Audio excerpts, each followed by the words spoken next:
Good morning, good afternoon, good evening. Hello, everyone, and welcome to today's live broadcast, Cancer Biomarkers in the Breath. I'm Alexis Krause of LabRoots, and I'll be your moderator for today's event. Today's educational web seminar is brought to you by LabRoots and sponsored by Agilent.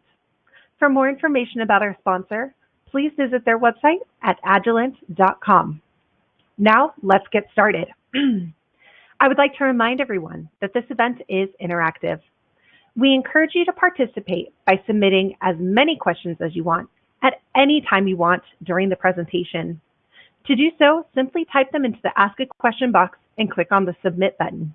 You can also submit any technical issues here as well.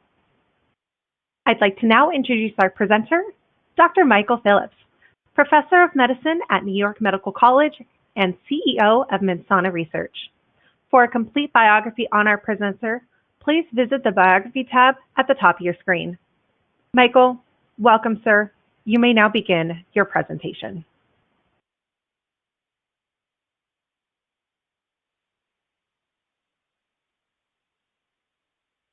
Well, thanks very much for the introduction. I'm going to be speaking today about cancer biomarkers in the breath. Now, breath tests have been around for a very long time. In fact, they started in ancient Greece. Hippocrates, more than 400 BC, said to his students, smell your patient's breath. Well, you can tell a lot by smelling somebody's breath. For example, patients with diabetes, their breath smells like rotten apples. That's mainly because of acetone. Patients with kidney failure have a urine-like smell in their breath. That's because of amines. Patients with liver failure have this wonderful expression, fetor hepaticus, the stench of the liver, mainly due to sulfur compounds. Patients with a lung abscess have a sewer-like smell in their breath. They smell like sewers for the same reason that sewers smell like sewers, because of the overgrowth of anaerobic bacteria. And finally, nutrients. You can tell if any of your colleagues have had any garlic or alcohol for breakfast. Fast forward 2,000 years to France in the late 1700s, which was the dawn of the scientific period of breath testing. Lavoisier, the father of chemistry, was the first man to discover carbon dioxide in the breath. Now, if you look at this picture, you can see Monsieur Lavoisier standing on the left. On the right is Madame Lavoisier recording it all for posterity. There's this unfortunate subject sitting down, blowing through this high-resistance system. And this gentleman is blowing through a large container of lime water, calcium hydroxide.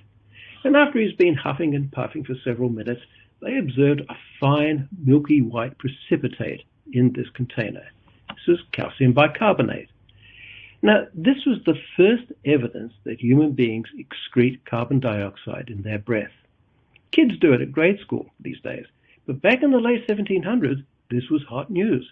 This was the first evidence that human beings take in food, burn it metabolically, and put out carbon dioxide as a product. This, in fact, is really the basis of our whole understanding of biochemistry and of human metabolism. Unfortunately, it didn't do Lavoisier much good. He had his head cut off in the French Revolution. That had nothing to do with breath testing. That was because of his day job as a tax collector. Fast forward another couple of hundred years, and the modern period dawns in, of all places, Indianapolis on New Year's Eve, 1938. Which was the first time that balloon breathalyzers for alcohol were deployed.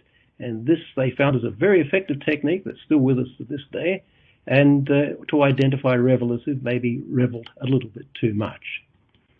The modern period, though, of microanalysis of breath started in 1971 with Linus Pauling. Not only did he win 2 Nobel Prizes, he also performed the first microanalysis of breath. What he did was he concentrated normal human breath in a cold trap and then analyzed it with gas chromatography, which was a fairly new technology at the time. And he discovered that normal human breath contained more than 100 VOCs, or volatile organic compounds, all in very low concentrations, around about parts per billion. Now, how do these compounds get into the breath? Well, you can think of the lung as containing an alveolar membrane, and I've shown it here as a tennis court because if you spread out the alveolar membrane in the normal human lung, it's very large. It covers an area roughly the size of a tennis court of more than 100 square meters. And this permits volatile organic compounds to be inhaled from the air, such as volatile anesthetics, and it comes from the air across the membrane into the blood, or else they go in the opposite direction. such as ethanol, goes from the blood into the air. One breath, these days we know, contains more than 2,000 different volatile organic compounds. I've broken down the technical challenges to breath testing into three categories. First, we have to collect the breath sample, then we analyze the breath VOCs, and then we interpret the data. Now, you might think that collecting the breath sample was the simplest part of it all, but in fact it's really the most difficult. You might think, well, anybody can blow up a balloon. The problem is that breath biomarkers are exhaled in parts per billion concentration, which means that even in so-called clean balloons, background contamination is a problem. You can buy very expensive clean Tedlar bags, but they're not really clean when you get down to levels of parts per billion. So let's go back to Indianapolis, 1938. Do you remember the breath balloon? Now that balloon was way too dirty for volatile organic compounds in parts per billion. The reason is that these balloons are contaminated with plasticizers and adhesives. However, we developed a way to make these balloons, or any balloons, chemically clean. What we've done is we've gone back to the future.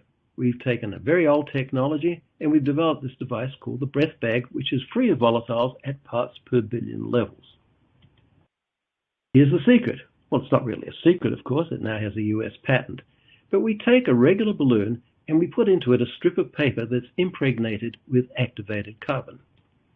This strip sucks up all the volatiles in the bag. And if we leave it there overnight and then remove the strip before collecting the breath, we find that that bag is chemically clean down to parts per billion levels. And this, for the first time, has provided low-cost, high-quality technology for collecting breath volatiles. It's now possible then to mail in breath tests. We can send this out as a kit to a user. They inflate the balloon and then send it back to the lab for analysis. So that brings us then to the second step, analyze the breath volatiles. There are several different ways of doing this. The method that's really the method of choice in most labs these days is to use gas chromatography. Gas chromatography provides a long column which separates out all of the VOCs, and as they come out at the end of the column, it can then be detected with various different kinds of detectors, such as mass spectrometry, flame ionization detection, or surface acoustic wave detection. However, there are other methods of measuring compounds in the breath. You've probably heard of e-noses or electronic noses. Sniffer dogs do a great job of it, and so too does infrared spectrometry. But for most laboratory applications, gas chromatography is really the method of choice. When you use this with some advanced gas chromatographs, here's a chromatogram using two-dimensional gas chromatography with time-of-flight mass spectrometry. You see a huge number of samples here, peaks I should say. We see more than 2,000 different volatiles in a single breath. This is excellent for biomarker discovery, but a bit expensive for routine use. One of these instruments will set you back more than $300,000. We use now what we call the BreathX system, which provides very low-cost analysis using a surface acoustic wave detector. The first step, as you see at the top, is to collect the sample. We use the ultra-clean balloon. Very simple to use. It can be used anywhere, say in a home or a clinic. This is then used either at the point of care, or it can be sent to a lab for analysis to analyze the sample using a user-friendly instrument with automated analysis. The results of that chromatogram are then analyzed. A server applies algorithms for different diseases, sends a report to the user, and this cycle can be completed in approximately 10 minutes. Now, this is a video showing how we actually analyze the sample in the lab. You see the technician takes the bag and cuts off the tip of it and puts the bag over the intake nozzle of the gas chromatograph. That device sitting on the left is a gas chromatograph with a surface acoustic wave detector. And you can see that that bag is deflating because a pump inside the gas chromatograph is pulling out the sample and capturing it onto an internal trap which has got 10x. And that's completed after approximately 2 minutes, and then the instrument automatically switches over and puts the sample through the chromatography column. It's a fairly short column, only about a meter, so results you see the results very quickly, and the peaks start coming out very promptly. So we'll just watch that for a few seconds. And after approximately 30 seconds, it's half done and takes about 2 minutes to be completed. And you can see this is a 2-minute chromatogram. We see approximately 50 to 60 VOCs. It's not as sensitive as these big benchtop devices, but that's generally good enough for most clinical applications. The third task here is to interpret the data. The challenge is to find the signal buried in the noise. Because we're using modern technology, we're going to see thousands of different volatiles in that bag, but only maybe 10 or so of them are significant for a particular application, such as being a cancer diagnostic. How do we do that? I'm going to show you more about that, and we're starting now with the breath test for lung cancer. The background to this is that this publication appeared in the New England Journal of Medicine in 2011. It came from the lung cancer screening group, and they reported reduced lung cancer mortality with low-dose computed tomographic screening. This was a huge study. It had more than 53,000 subjects. They randomly assigned people to be screened either with chest CT or LDCT, low-dose chest CT, or also chest X-ray. And they found that they could reduce mortality 20% in the group that had a chest CT. Now, this was regarded as very big news indeed, and has resulted in a huge expansion in screening programs. However, lung cancer screening does have some problems. Many of the smokers who need LDCT often don't get it because they fear the test, they fear the radiation hazard. It's got a very low yield. It takes more than 50 of these chest CTs to find one cancer. It's insensitive to early disease because it doesn't pick up lesions much smaller than 1 centimeter in diameter, and by which time the cancer has got more than 10 to the 10th cells in it. Also, it has a high false positive rate, and that's resulted in a lot of over-investigation and over-treatment. Now, consider what actually happens in the lung. Lung tissue damage of any cause can do two things. It causes a lesion that's visible on LDCT, but it also causes oxidative stress.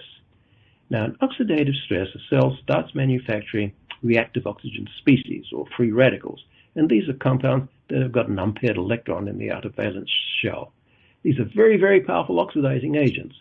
And you see here what's happened with polyunsaturated fatty acids, PUFAs, in cell membranes. These are oxidized and then broken down in a series of steps. And at the end of this series of steps, it's broken down to much simpler compounds, alkanes, straight-chain N-alkanes, such as pentane, methane, and so on. And these are excreted in the breath where they provide biomarkers of disease. We've reported several studies of breath tests for lung cancer over the years.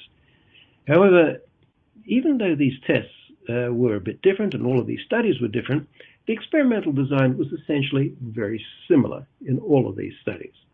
We started out with two groups. The subject group, and this is a group that's got cancer that's proven by a biopsy and under a microscope, so we know that it really is cancer, and a control group that has got no cancer at all. We then go through two phases, the model building phase, which is unblinded, and the model testing phase, which is blinded. In the model building phase, we identify the accurate biomarkers of cancer, and then we combine them into a predictive algorithm. Then we go on to the model testing phase, and we test the accuracy of that algorithm, usually in a new set of subjects. And we want to determine their sensitivity, specificity, and predictive value, and I'm going to explain what all of those terms mean. Now, first thing we have to do is identify the accurate biomarkers. And the way we do it is we display the data in what's called a receiver operating characteristic, or a ROC curve. And this is a plot of the percentage of true positives versus the percentage of false positives. Or we can rename that. The percentage of true positives is the sensitivity of the test, and the percentage of false positives is 1 minus specificity. This curve gives us an enormous amount of information about whether your test is any good or not. Now, if it's a straight line like this, an area under curve of 0.5, then your test is really no good at all, because it's not giving you any information any more than just flipping a coin. It could be either way, just p less than 0.5. However, as that test gets better, for any reason, when you're up to 0.6, you're now up to a fair test, which is not bad. It's like PSA in screening for prostate cancer. Then 0.7, reasonable test, like most we use in clinical medicine. 0.8, now a very good test. 0.9, an excellent test. And 1, a perfect test, because at that point in the top left-hand corner, you can see the true positive rate is 100% and the false positive rate is 0. However, there's always a problem here. You're out for a walk one evening, you look up at the sky, and you think, oh look, there's a face in the clouds. Warning, beware of seeing faces in the clouds. And the reason is that faces in the clouds we know are illusions. Similarly, many statistically significant biomarkers can also be illusions, simply because their very large data sets can throw up apparently significant biomarkers just by chance alone. Now, this has been seen in many areas of research in neuroscience, not just in breath testing, and has gained the name of voodoo biomarkers. How do we avoid having a voodoo biomarker? Well, there's a statistical solution, and the method we use is what's known as Monte Carlo simulations. That's to say, we take the whole data set, and instead of applying the correct diagnosis of cancer or no cancer, we randomly assign the diagnosis to disease or no disease. Now, when we do that, we get a plot. If you look on the x-axis here, this is the C statistic, or the area under curve of the biomarker ROC curve. And on the y-axis, this is the number of candidate biomarkers. Now, initially, when we've done our random accuracy with the Monte Carlo simulations, just randomly assigning to disease or no disease, this is what the curve looks like. You start up with a very large number of biomarkers, and then it falls to 0. Then we compare that to, what are we seeing? We use the measured accuracy with the correct diagnosis. If these two curves overlap, then you're really in trouble, because it means that you have no biomarkers that are better than random alone. However, if these two curves are different, as they are here, you take the point where the random curve has fallen to 0, and the difference between the two curves here shows you the biomarkers with the accuracy that are better than chance alone. And that overcomes the problem of voodoo biomarkers. We published a study, a volatile biomarker in breath predicts lung cancer and pulmonary nodules. This came out in the Journal of Breath Research in 2019. This was an NIH-funded, blinded, multi-center validation study. It was monitored with good clinical practice. And as before, we had two groups, the training set and the validation set. And using the methods I've just described, we identified a mass iron biomarker of abnormal chest CT. So we've identified a biomarker which we're called MAGIC, and that stands for Mass Abnormalities in Gaseous Ions with Imaging Correlates. And MAGIC, we found, is a biomarker of an abnormal LDCT. It's defined by its retention time on gas chromatography and also by its MZ ratio of the mass ions, and that stands for mass over charge. We're not 100% sure of what MAGIC actually is, but we've identified it tentatively from the NIST library. It appears to be a 5-carbon alcohol, and it's consistent with an oxidative stress product. Now, when we evaluated the clinical accuracy of MAGIC, you can see here two curves I've shown you on the ROC curve. The red and the blue, two different laboratories we analyzed the same samples, split samples from the same patients. And you see the results were really very similar. That in the area under curve was 0.81 and 0.77, very similar indeed, which means we got very good results with two separate laboratories analyzing the same samples. So where we stand with a MAGIC biomarker, we did a blinded study, we did duplicate assays at two different laboratories, and it accurately predicted lung cancer and chest CT. Here's where we stand with the BreathX test for MAGIC biomarker. We hope to apply it for pre-screening to predict risk of an abnormal chest CT and lung cancer. The current status is that US patents have been issued and pending. It has a CE mark in the European Union. Clinical validations are in progress, and we hope eventually to submit this to FDA for approval. Let's move on now to a breath test for breast cancer. Why is it needed? I need to explain to heavily male audiences that most women hate having a mammogram. There's a number of reasons for that. It's painful, they fear the radiation, and it can be embarrassing. They have to get undressed for it. The other thing about mammography is that it is a very low yield test. Now, in this diagram here, I've shown you 300 women represented symbolically who are going in for a screening mammogram. Of these 300 women, 30 of them will have a positive result. That is, the mammogram will be reported as suspicious for breast cancer.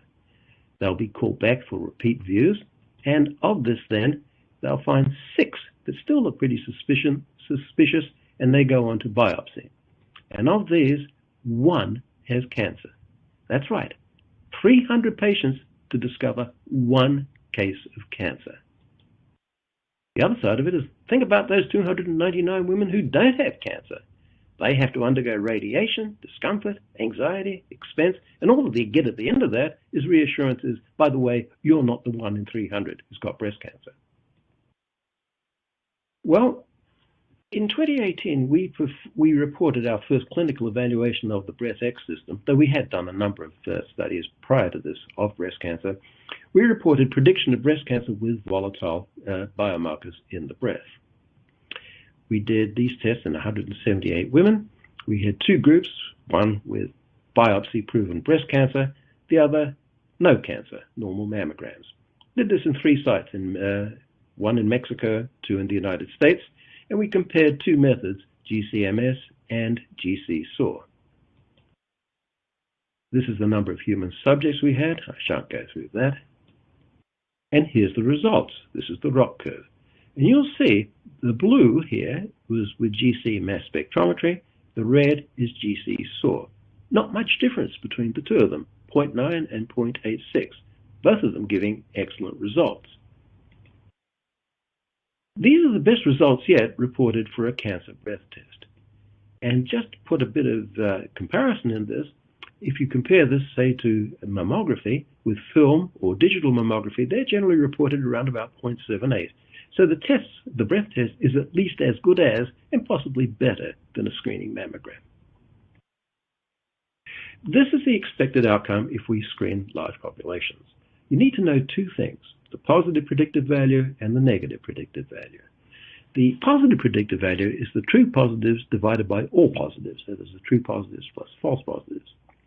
The negative predictive value is true negatives divided by all negatives, that is true negatives and false negatives. When we do that, we make a plot of the positive predictive value. Now, what comes out when we analyze the breath is what's called the discriminant function. That is, the algorithm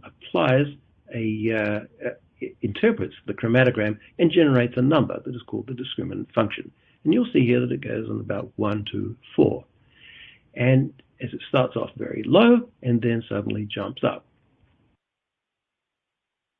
So the PPV increases with the DF or discriminant function value and eventually rises to 100%.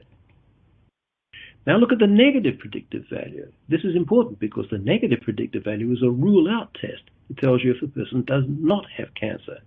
And you'll see that it starts off very high and then falls down. And the negative predictive value is better than 99.9% at very low values of the discriminant function. So based on this, you can see that the risk of breast cancer increases with the discriminant function generated by the breath test. So as we start off from low to high, so does the risk of breast cancer increase. It stratifies the risk into 3 separate groups. If the discriminant function is less than 1, then there's a very low risk of breast cancer with a negative predictive value better than 99%. Green light, very low risk. What if the discriminant function is greater than 3? Well, then there's a high risk of breast cancer. Red light, and that patient should be investigated further. But if it's intermediate, between 1 and 3, it's an intermediate risk, well, that's an amber light, and what we can do is just follow up. So here's our conclusions. The breath tests have detected breast cancer. Several studies, not just our laboratory, have reported that breath biomarkers of breast cancer, and it's been shown in different laboratories using different methods. The potential benefits is that it could provide an accurate new cancer screening tool, resulting in fewer needless mammograms Women would benefit because they'd have no discomfort and no radiation, and the healthcare system benefits from lower costs. I want to conclude with breath tests for biomarkers of radiation exposure. Now, the reason I included it here is that radiation therapy for cancer is very commonly employed. And there is a very variable biological response to radiation. In people who have chest radiation, approximately a third of them will develop radiation pneumonitis, or serious inflammation in the lungs, and this is unpredictable and life-threatening. So the solution could be a breath test for radiation biodosimetry that predicts the actual biological dose of radiation. The method here is that we're going to validate breath biomarkers of radiation exposure. We're doing this in two phases: in animals to confirm the proof of principle, and in humans to validate the dose response to radiation. Our long-term hope is perhaps we could predict radiation pneumonitis. We haven't achieved that yet. The scientific basis for this is that radiation of water generates free radicals and causes oxidative stress, as we've seen previously. This oxidizes the polyunsaturated fatty acids to N-alkanes, and again we see volatile organic compounds excreted in the breath as biomarkers of radiation. We've published several papers on this. We initially studied the Göttingen mini pig, and we've also done this in human studies as well. We recently completed an animal study in collaboration with our colleagues at Agilent, who provided us with a GC mass spec with mass spectrometry and flame ionization detection for this study. And this is what a breath chromatogram looks like. By the way, you can see the instrument there. And this is what a typical breath chromatogram looked like in our test animals. These were non-human primates. Just with the naked eye, you can see approximately 50 peaks in that chromatogram.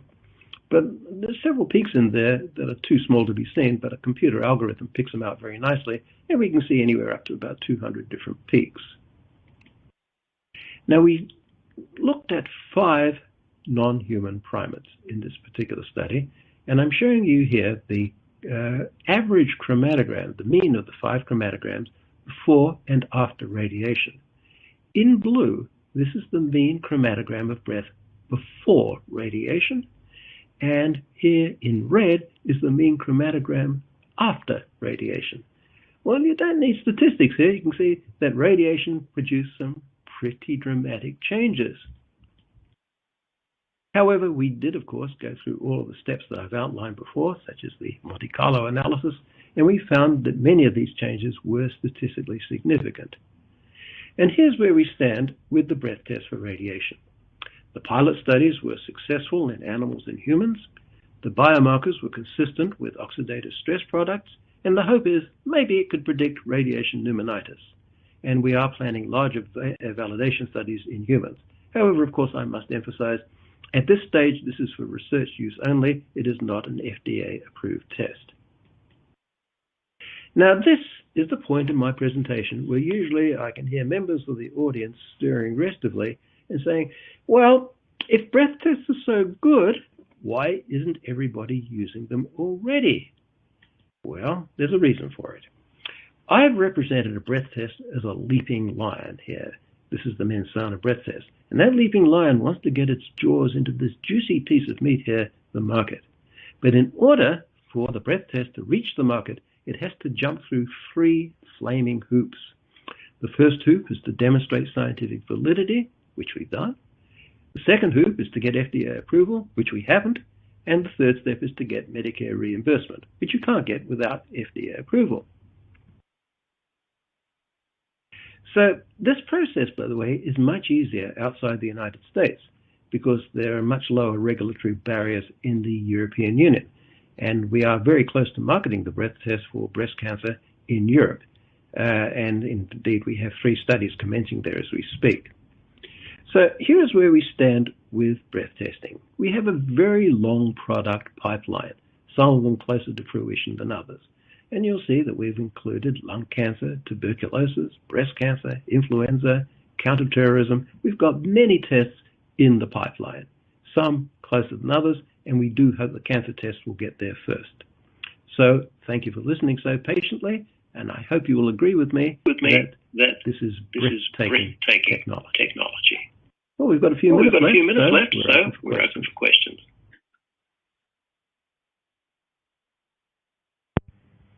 Thank you, Michael, for your informative presentation.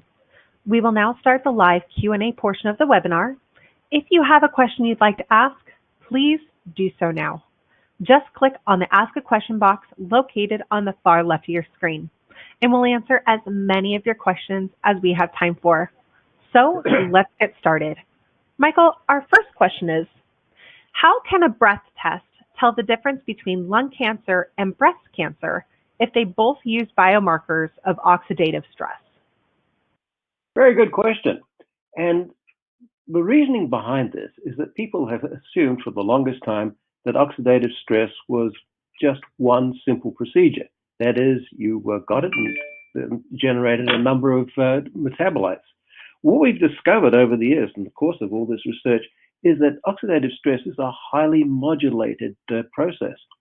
So that even though we're invoking oxidative stress, let's say in breast cancer and in lung cancer, we do see a bunch of metabolites and biomarkers which are consistent with oxidative stress products, but they are distributed in a totally different fashion.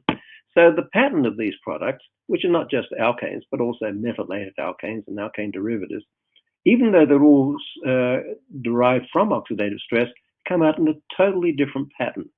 So that the algorithms we derive, let's say for lung cancer, are totally different from those that we see in breast cancer. And we see this right across the board, even with infections and radiation. Even though we ascribe the outcome to oxidative stress, the patterns are completely different in every disease that we look at. Great, thank you so much. So moving on to our next question. Might breath tests be used for other cancers, such as GI tract cancers or perhaps liver or pancreatic cancers? The answer to that is absolutely yes. There's a very large literature on this. It mainly comes from European researchers as well, but indeed there have been a number of pilot studies in humans showing positive results in GI tract cancers, certainly pancreatic cancers as well, and in head and neck cancers. So there's been a lot of research ongoing in this, a lot of publications, and the answer is definitely yes. Wonderful. We do want to thank our audience for all these questions coming in today. So moving on to our next one. Now, can breath tests detect infections like COVID? Once again, the answer is definitely yes. We haven't studied COVID in our lab, but a number of other researchers have done so, and they've reported some very positive, encouraging results with it. We have looked at patients with infections such as viral influenza, and we've definitely seen biomarkers of viral influenza and also of coronaviruses as well, though we have not looked at COVID specifically. But the answer is definitely yes. It could potentially be used for COVID screening. Wonderful. So here we received a similar question to this a moment ago. In regards to, are there other opportunities for detecting different types of cancer? So with this next question is, which cancers can we detect by breath right now? And, what about the specificity of cancer detection? Well, let's address that question of specificity. That's exactly what we look at in the ROC curve. Of course, you see that is a plot of sensitivity versus specificity. So that we know that if you pick the sweet spot on that ROC curve, you can get a very good combination of sensitivity and specificity. You can make that test 100% specific, but then there's a trade-off. You lose some sensitivity.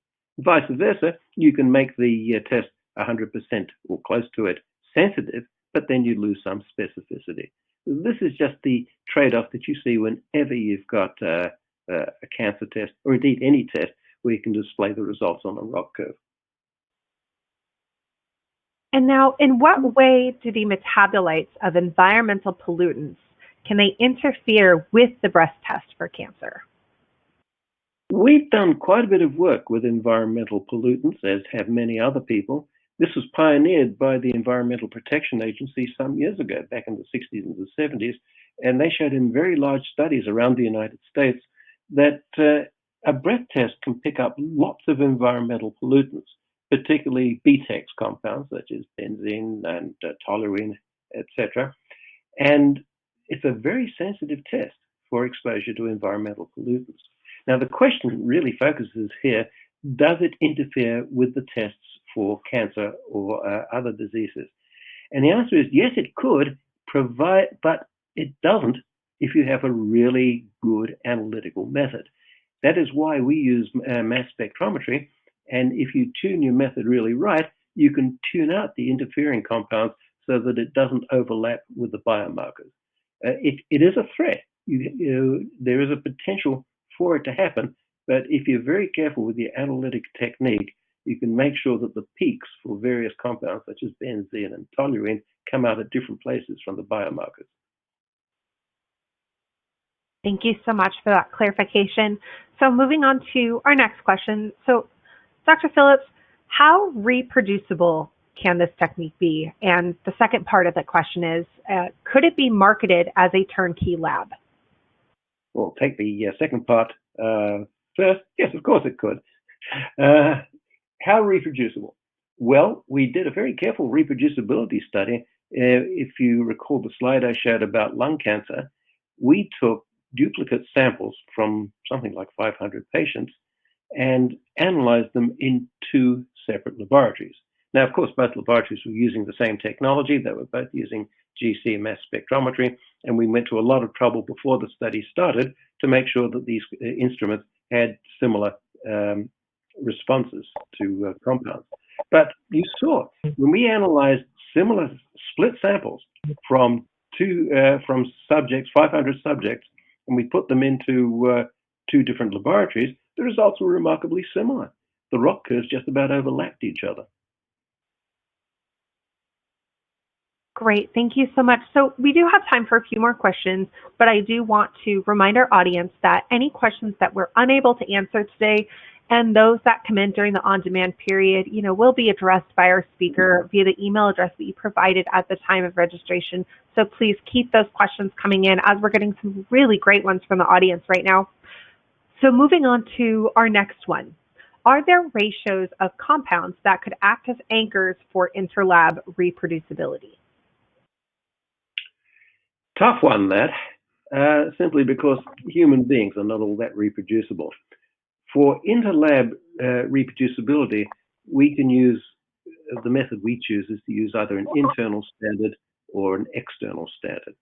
So, for instance, with our lab GC mass spec system, we have a sampling loop at the front end, which takes in a standard amount of our internal standard. We use bromofluorobenzene. And the reason we picked bromofluorobenzene is that you don't see it in the breath, you don't see it in the air. And when you use that, you can calibrate it and so enhance your interlab reproducibility. Great, thank you so much. Looks like we've got maybe one more question that we have time for. So, Dr. Phillips, does the breath test for lung cancer change after the cancer is removed surgically? We have some very interesting pilot data on this. In one of our earlier lung cancer studies, we repeated the breath test about a month after the patients had undergone surgery in approximately 30 patients. And we were astonished to find that the breath signal did not change after surgery. Well, of course, the surgeons were very disappointed when they heard that. They thought we had a test to see if they got all the cancer out. But I think this is telling us something very profound about the nature of cancer and the biological response to cancer, in that we are probably, just based on this very limited subset of patients, probably not seeing a signal coming from the tumor itself. Or if it is, it's not the whole story. Because if that signal persists after the tumor is removed, then we're seeing a much more complicated background story of what's the biochemical changes in the body. So this is a very fruitful field for future research. Early days yet, but I think it's a very exciting area to explore further. Wonderful. Thank you so much, Michael, for your presentation and answering all those questions. Do you have any final comments for our audience?